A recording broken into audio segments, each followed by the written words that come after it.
존 카바치는 마음 챙김이 불안장애 대표적인 약물인 넥사프로만큼 효과가 있고 우울증에도 항우울제만큼 효과가 있다고 했는데 실제 그렇습니까? 네, 그거는 뭐 아마 그 2012년, 2022년인가요? 작년, 재작년에 이미 발표가 된 그 논문 연구 결과인데, 자마 사이카이어트리라고 그래서 아마 그쪽 정신의학지 중에서는 아마 손꼽히는 저널로 들었습니다. 거기에 발표된 논문인데, MBSR과 이 그 SC 탈로프램이라고 하는 그 항우울제죠. 그거를 약물 치료를 받을 정도의 그런 그 불안장애 환자들, 공황장애라든가 뭐 광장공부증인가요? 그런 뭐 사회공부증, 이런 그 범불안장애, 이런 장애가 있는 분들을 대상으로 조지타운 그 대학의 그 메디컬 센터에서 거기 연구진이 이제 그걸 한 건데, MBSR을 한 102명 정도, 그다음에 106명 정도는 약물 투여만 한 거죠. 똑같은 불안장애 환자들을 두 그룹으로 나눠 가지고 무작위 이제 실험을 한 거니까, 그러니까 해서 한쪽은 약을 먹이고 한쪽은 이제 MBSR을 해서 보니까 결과가 이제 MBSR이 이런 이 약물로 치료하는 어떤 그런 약물 치료에 비해서 열등하지 않다. 다시 말하면 그 유사한 어떤 그런 비슷한 치료 효과가 나왔다는 것은 상당히 놀라운 거지 않습니까? 그렇죠. 왜냐하면 요새 약물이 워낙 발달이 돼서 좋은 약들이 많은데 그 부분을 약을 먹지 않고 그냥 8주간의 그 마음 훈련, 마음 챙김 훈련으로 MBSR을 받아보니까 그런 결과가 나왔다는 것은 굉장히 고무적인 것이죠. 그래서 이제 많은 분들이 이제 굉장히 좀 놀란 그런 거고, 물론 뭐 우울증도 따로 이제 이건 불안증에 대한 MBSR 실험이지만, MBCT 같은 경우도 우울증에 아주 그 굉장히 효과가 있는 걸로 이렇게 많은 연구 결과들이 돼 있고, 그래서 가장 현대인들이 많이 노출돼 있는 정신질환이 불안증, 우울증 같은 건데, 그런데 마음 챙김으로 이렇게 8주만의 프로그램으로 상당히 그런 게 이제 좋은 어떤 유익함이 있을 수 있다는 것은 굉장히 좀 고무적인 것이죠. 더군다나 약물이 잘 안 받는 사람이라든지 또 부작용이 있거나 뭐 이런 어떤 그런 사람에게는 더욱더 좋은 소식이고, 다만 이제 제가 좀 덧대서 한번 말씀드리고 싶은 것은, 뭐 이런 프로그램이 효과가 있다고 그래서 정신치료를 약물을 먹던 분들이 이런 거 안 받고 무조건 이거 해야 되겠다, 이런 식으로 하면 굉장히 또 바람직하지 않은 거라고 생각이 되고, 정신적으로 이렇게 전문가의 치료를 받고 있던 분들은 그분들에게 당연히 치료를 받으면서 상의를 해서 이제 보완적으로 사용하는 거죠. 이게 전통의학을, 현대의학을 대체하는 대체가 아니거든요. MBSR 같은 프로그램은 대체 의학이 아니고 보완 의학이라고, 의학이 하나의 그 전체 부분에서 하나의 그 부분이지, 그 현대 의학의 그런 장점이나 그런 걸 다 무시하고 대체하려고 하는 어떤 대체 의학이 아니란 말이죠. 그래서 이제 전 세계에서 한 1000군데 가까이 그런 클리닉이나 병원에서 MBSR을 하고 있는 이유도 이런 어떤 그 현대 의학의 장점을 주체로 하면서 거기에 손이 미처 닿지 않는 그런 부분에서 이제 어떤 환자가 해야 될 부분이 있다는 거죠. 자기 삶에서 의사에게만 의존하지 않고 자기 환자가 자기 삶을 잘 이렇게 관리해 나갈 때 생활 습관병이라고 할까요? 그런 부분에 많은 부분들이 이제 지속적인 잘못된 습관에 의해서 그런 부작용들이 생기는 경우가 많으니까, 현대적인 치료를 잘 전문가의 도움을 받으면서 거기에 마음 챙김 같은 어떤 수련을 통해서 환자가 자기 삶에 참여하고 책임질 수 있는 태도를 길러 나가는 거, 그게 이제 깨어남의 한 발짝 한 발짝 가는 거기 때문에 그게 이제 건강이나 그 사람의 행복에도 많은 영향을 미친다, 이렇게 봐야 될 것 같습니다. 그 MBSR하고 MBCT는 어떤 차이가 있습니까? MBSR은 이제 그 아시는 것처럼 1979년부터 이제 유니버시티 오브 매사추세츠 주립대학교 미국에서 이제 카바진 박사님이 만들어서 이 분야 위파사나 명상에 근거한 가장 이제 최초의 의학 프로그램이라고 볼 수가 있겠고요. 의학 명상이라고 볼 수 있는 거고. 그로부터 이제 그 2000년대 초반이라고 할까요? 그때부터 이제 나와 있던 MBCT는 CT가 카그니티브 테라피거든요. 인지 치료. 그러니까 MBSR에다가 인지 치료를 접목을 해서 우울증이 재발이 자꾸 되니까 재발이 잘 되는 우울증에 이 마음 챙김이 많이 도움이 되겠다 해서 이제 착안해서 영국 옥스퍼드 마인드풀니스 센터를 중심으로 이제 한 세 분이 영국 분 두 분하고 이제 캐나다 분 한 분이 세 분이 해가지고 이제 만든 프로그램이 그분들은 인지행동 치료의 세계적인 권위자들이에요. 근데 이제 MBSR을 그의 어떤 그 탈동일시라고 하는 마음 챙김이 속성 중에 하나가 동일시하는 부분에서 한 발짝 떨어져서 이렇게 보는 탈동일시, 탈중심화라고 얘기하는 그런 심리학적으로 그런 기제가 있어서 그게 아마 그런 질병 치료에 상당히 중요한 치유 기제다 이렇게 듣고 카바진 박사님을 찾아가서 이제 하다가 이거는 이론으로 되는 게 아니니까 당신들도 이걸 배워서 한번 해보는 게 어떠냐 이제 이렇게 해서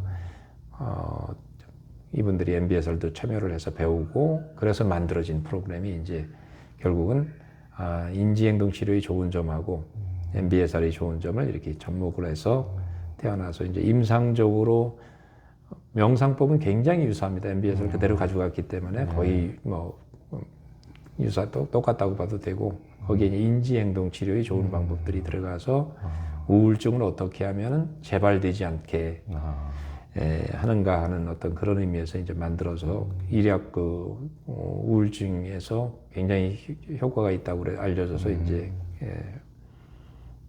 많이 이제 알려진 프로그램인데 요새는 또 그게 또 진화를 해가지고 MBCT for Life 삶을 위한 MBCT 그거는 조금 더 진화된 프로그램인데 환자들만 우울증 환자들한테 그 MBCT를 하다 보니까 마음 챙김에 기반했으니까 MBSR처럼 다양한 효과들이 있는 거예요. 불안에도 효과가 있고 뭐 다양한 그러다 보니까 이제 환자들만 할 게 아니고 일반인, 전문가 모든 사람이 다 할 수 있는 환자까지 할 수 있는 프로그램을 만들자 해서 최근에 개발된 게 이제 MBCT for Life라고 MBCT-L이라고 보통 약자로 얘기하는데 그거를 이제 만들어서 더 이제 많이 세계적으로 많이 하고 있습니다. 그래서 저희 여기 연구소에서는 이제 지도자 양성을 이제 그걸 하고 있죠. 그래서 MBCT-L 국제 지도자도 여기서 양성을 하고 있고 MBSR은 이미 오래전부터 MBSR 국제 지도자를 이제 양성을 하고 있는데 이쪽에서는 가장 그 에비던스 베이스드 프로그램이라고 이제 얘기할 때 마음 챙김 1세대 프로그램 가장 에비던스 증거에 기반한 프로그램이 뭐냐 할 때 이제 MBSR을 치고 MBCT를 칩니다. 두 프로그램을 이제 서양에서는 가장 이제 이 방면에 이제 병원에서 많이 권장하고 할 수 있는 그런 보완 의학의 한 분과로서 이제 많이들 하고 있죠. 그 마음 챙김 명상을 이제 수련하는 사람이 알면 도움이 되는 기본 개념들, 그러니까 명상의 먹줄, 뭐 이제 날실과 시실 이런 개념들 좀 설명을 해주죠. 네, 이게 워낙 방대한 내용이라 마음 챙김을 어떻게 하면 잘할 수 있을까 그런 질문이시죠. 그래서 이게 사람마다 뭐 근기가 다르고 다 또 이렇게 내적인 동기도 다르니까 중요한 것은 이제 마음 챙김을 해야 되겠다는 어떤 동기라든가 내적인 동기죠. 특히 그 내가 정말 이거 한번 잘해보고 싶어하는 그런 거 있는 사람들이 잘하는 것 같아요. 그리고 또 이런 프로그램을 한다면 8주면 8주 동안에 가장 우선순위를 둬서 열심히 한번 신뢰하면서 그 프로그램과 그 지도자를 따라서 열심히 하는 분들이라면 분명히 예를 들면 MBSR이든 MBCT든 과제가 있거든요. 그냥 와서 일주일에 한 번 앉아 있어서 들으면 끝나는 게 아니고 나머지 6일을 수련으로 채워야 되는 거예요.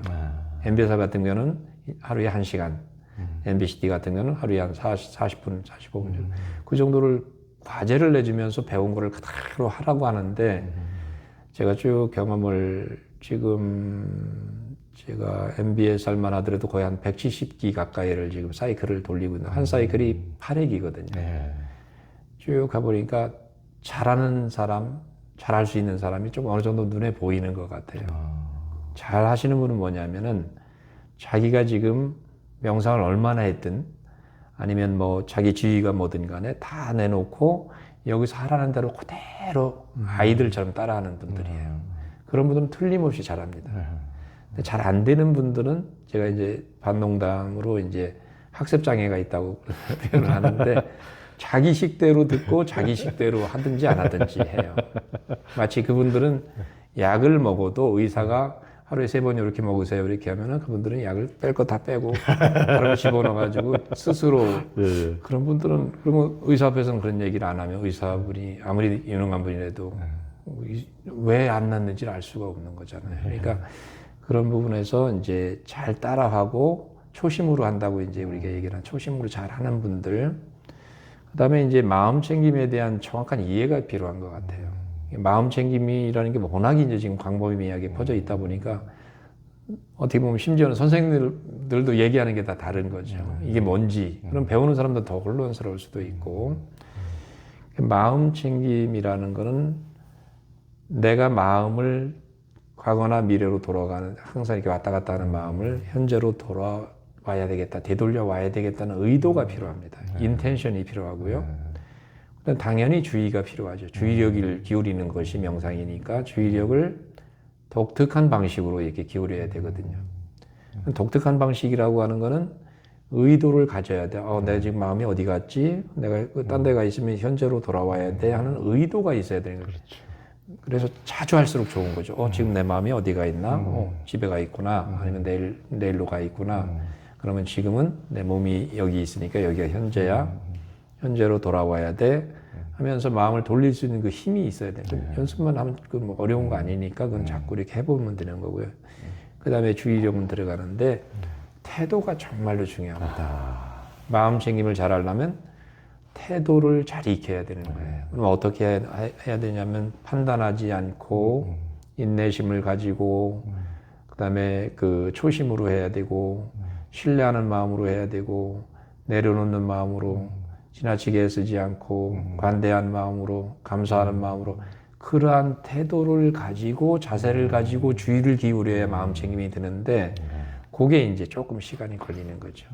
어떻게 보면 그 말 하나하나는 되게 쉬운 말이지만 어떻게 보면은 그거는 초보자도 그런 마음을 가져야 되고 수련을 해야 되지만 고수도 그런 마음이 돼야지 고수가 되는 거고 그렇죠. 선수가 되는 거거든요. 그래서 그런 거 또 마음 챙김은 또 집중이 아니거든요.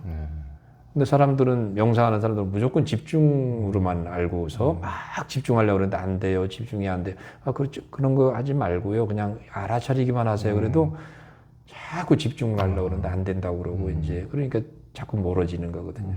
그래서 그런 어떤 또 욕심을 너무 많이 부리면 안 되는데 우리는 명상은 넌두잉이란 말이죠. 근데 핵심이 넌두잉인데 넌두잉에 대해서 배워볼 기회가 별로 없다 보니까 세상 전체를 두잉으로 살아왔기 때문에 성취하고 얻고 무언가를 이렇게 분투해가지고 내 거로 만들고 나를 변화시키고 이러한 마음으로 명상을 하니까 명상이 힘든 거거든요. 명상은 사실은 엄밀한 의미에서는 아무것도 안 하는 거예요. 그 말이 더 어렵게도 들릴 수도 있지만 일반인들에게는 왜 우리 운동을 할 때 힘을 빼세요.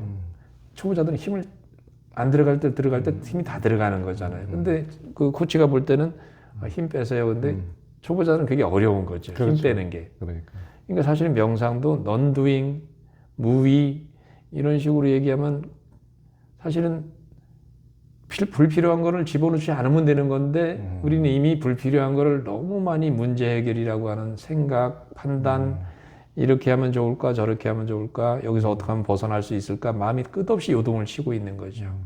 그거를 잠재울 수 있는 방법 그거를 다 이렇게 넘어설 수 있는 방법은 있는 그대로 봄으로써 그게 저절로 이렇게 다 이렇게 얽힌 게 풀려나가도록 그게 이제 명상의 핵심인데 그게 이렇게 말처럼 단순하진 않죠.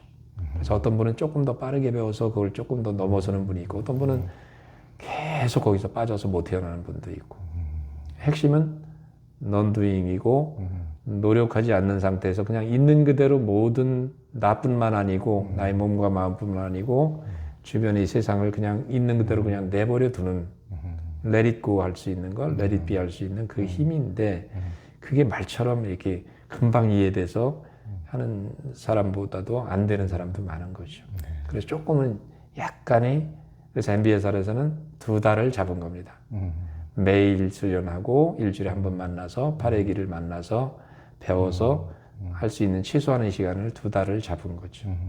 어떤 사람에게는 2달 안에 아니면 한 달 안에 더 큰 일이 일어날 수 있는 사람도 있고 어떤 사람에게는 2달을 배웠지만 아직 충분히 익혀지지 않는 사람도 있고 사람마다 조금 근기에 따라서 노력 여하에 따라서 조금씩 다릅니다. 그러니까 우리는 난두잉에 대해서 너무 열심히 살다 보니까 명상도 그냥 악으로 깡으로 이렇게 하다 보니까 이렇게 참 하는데 그 이제 물에서 수영을 할 때도 막 그 깊은 바다나 강에서 허우적대면 더 밑으로 빨려 들어간다고 이렇게 놔버려야 이제 가만히 부력에 의해서 그렇죠. 놔 있으면 이렇게 떠 있는데 릴렉스 해야 오히려 더 이제 뜰 수가 있는데 계속 호적되면 뭐 이제 더 가라앉게 되고. 네. 예전에 또 그 이혜인 수녀님하고 이렇게 대담할 때 이혜인 수녀님이 굉장히 항상 솔직하게 이렇게 말씀을 재밌게 잘하시는데 그 이제 그분이 암투병 할 때 암투병 하면 이제 병원에서 그 방사능 그 쏘이잖아요. 그걸 치료를 하는데 그럼 의사가 수녀님 힘 빼세요. 힘을 빼야 이게 들어가요. 잘 들어가는데. 그러면 이제 힘 빼라면 오히려 힘을 더 주니까 이렇게 아니 힘을 빼라는데 왜 힘을 그렇게 주시는 거예요. 이제 그 얘기를 아주 재밌게 맞습니다. 이렇게 해주시는데 우리가 이제 그 힘을 빼는 것이 오히려 훨씬 더 쉬운데도 우리가 잘 못하는 경우가 많죠. 맞아요. 네. 그래서 이제 초등학교 때부터 아니면 더 어렸을 때부터 이런 거를 그냥 어떤 뭐랄까 꼭 이게 무슨 명상 수업이 아니고. 삶의 기술이거든요. 엄밀한 의미에서. 이게 뭐 그걸 자꾸 명상이라고 생각하니까 특정 종교에서 하는 거 아니면 무슨 수행자들이 하는 걸로 오해들을 많이. 그래서 서양에서 오히려 지금 명상을 과학에서 접목을 해서 더 많이 하지 않습니까? 그러니까 어느 분이 어디 나와서 그런 말씀을 하셨다고 그러더라고요. 우리나라가 명상 후진국입니다. 명상을 지도하는 분이 아마 그렇게 얘기했. 그 말이 상당히 또 공감이 가는 부분이 있어요. 그러니까 우리는 많은 분들이 우리나라 명상 전통이 뭐 깊고 뭐 이렇게 해서 그런 자랑으로만 그렇게 얘기를 하는데 실제 딱 그 일상생활에서 놓고 주류 사회에서 명상을 어디서 많이 하나 보자 할 때 과연 미국하고 우리나라를 볼 때 명상을 하는 사람이 미국이 많을까요? 우리가 많을까요? 단순히 인구의 크기를 생각하지 않는다 하더라도 제가 볼 때는 이미 명상이 확산되고 그 명상이 좋은 점을 많이 활용하는 사람들은 오히려 과학의 성과에 힘입은 미국이나 유럽 사람들이 명상을 마음챙김 명상 특히 더 많이 하고 있는 게 아닌가 이런 생각이 들고요. 우리는 그런 부분에서는 뭐 우리도 많이 지금 이제 뭐 다양하게 이제 명상이 문화가 확산이 되고 있지만 아직은 조금 그런 부분에서 우리가 넘어야 할 벽들이 좀 있는 것 같은 생각이 듭니다.